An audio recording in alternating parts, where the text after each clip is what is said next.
ជីវិតក្នុងរបបប្រល័យពូជសាសន៍ឆ្នាំ1975 ដល់ឆ្នាំ1979 អារម្មណ៍កថារបស់អ្នកនិពន្ធខ្ញុំសរសេរសៀវភៅរឿងនេះដើម្បីរំលឹកដល់អនុស្សាវរីយ៍ទាំងឡាយដែលខ្ញុំបានជួបប្រទះនៅក្នុងឆ្នាំ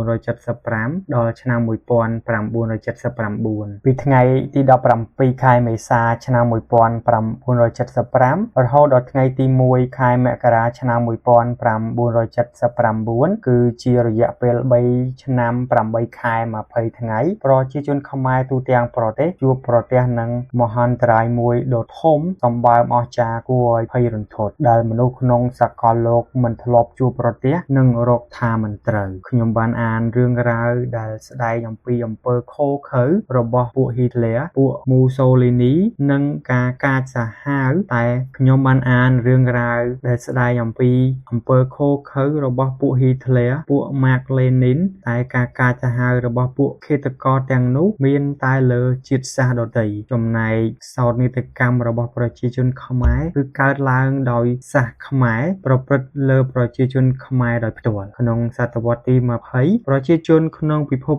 លោកកំពុងតែរីកចម្រើនបានទទួលនៅពន្លឺសេរីភាពទៅវិញប្រជាជនខ្មែរទទួលបាននៅភាពអយក្រោយរាប់សតវត្សក្នុងរយៈពេលតែមួយប្រព្រឹត្តភ្នែកប៉ុណ្ណោះភាពជាទាសករលំបាកតោកយ៉ារបស់អស់សេរីភាពអស់សិទ្ធិជាមនុស្សដោយគ្មានប្រទេសណាមួយឬអង្គការមនុស្សធម៌ណាមួយធ្វើដឹងឮឡើយប្រជាជនខ្មែរស្ថិតក្នុងគុកឥតជញ្ជាំងងងឹតសូន្យសងក្នុងសមុទ្រទុក្ខសមុទ្រទឹកភ្នែកក្នុងភាពភ័យខ្លាចញ័ររន្ធត់នៃរបបព្រៃផ្សៃរបស់ពួកប៉ុលពតអៀងសារីអំពាវនាវក្នុងចិត្តរាល់ថ្ងៃឲ្យគេជួយតែគ្មាននរណាដឹងឮទាំងអស់ហាក់ដូចជាស្ថិតក្នុងឆ្នាំមួយដែលបិទក្របចិត្តតើមហាប្រទេសដែលអួតអាងថាស្រឡាញ់សិទ្ធិសេរីភាពសុចរិតយុត្តិធម៌មានពិតដែរឬទេខ្ញុំរំលឹករឿងដែលកន្លង21ឆ្នាំមកហើយដើម្បីឲ្យកូនខ្មែរចងចាំថារបបឃោរឃៅនេះនៅតែមានជីវិតនៅឡើយបើយើងភ្លេចខ្លួនវានឹងវិលត្រឡប់មកវិញមិនខានកាតព្វកិច្ចសំខាន់របស់កូនខ្មែរ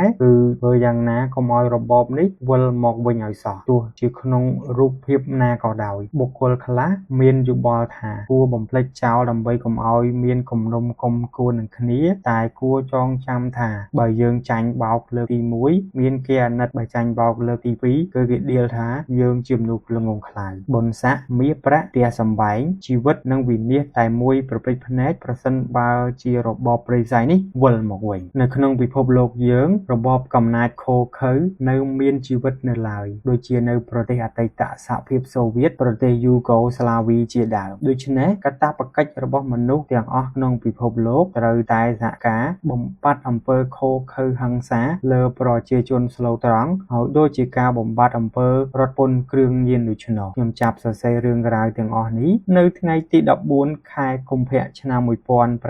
1996នៅទីក្រុងហាហ្វាណាប្រទេសកុយបានៅពេលដែលខ្ញុំរស់នៅជាមួយស្វាមីដែលធ្វើជាឯកអគ្គរដ្ឋទូតនៃព្រះរាជាណាចក្រកម្ពុជាប្រចាំប្រទេសកុយបាដោយនៅទីនោះខ្ញុំមានពេលទំនេរធម្មជាតិទឹកសមុទ្រអំណោយផលដល់សតិអារម្មណ៍ដោយបំណងប្រាថ្នារបស់ខ្ញុំជាយូរមកហើយថានឹងសរសេររឿងដែលខ្ញុំបានជួបប្រទះក្នុងរបបព្រៃផ្សៃខ្មែរក្រហមនេះឲ្យទាល់តែបានទោះបីជាប៉ុន្មានឆ្នាំក្រោយមកក៏ដោយមានការជួយជំរុញលើកទឹកចិត្តពីមិត្តភ័ក្តិក្នុងប្រទេសនិងក្រៅប្រទេសជាពិសេសមិត្តបារាំងដូចជាអ្នកស្រីសានីននិងលោក Michel Fiat ដែលមកជួយធ្វើការនៅប្រទេសកម្ពុជានិងលោកស្រី Michel Dolfo ដែលជាភរិយាឯកអគ្គរដ្ឋទូតបារាំងប្រចាំប្រទេសកុយបាពេលនោះខ្ញុំរំលឹកសរសេររឿងនេះឡើងដើម្បីឧទ្ទិសដល់វិញ្ញាណក្ខន្ធលោកឪពុកអ្នកម្ដាយបងប្អូនញាតិមិត្តនិងប្រជាជនខ្មែរស្លូតត្រង់ទាំងអស់ដែលទទួលមរណភាពក្នុងជំនាន់របបប្រល័យពូជសាសន៍ប៉ុលពតអៀងសារីខៀវសំផន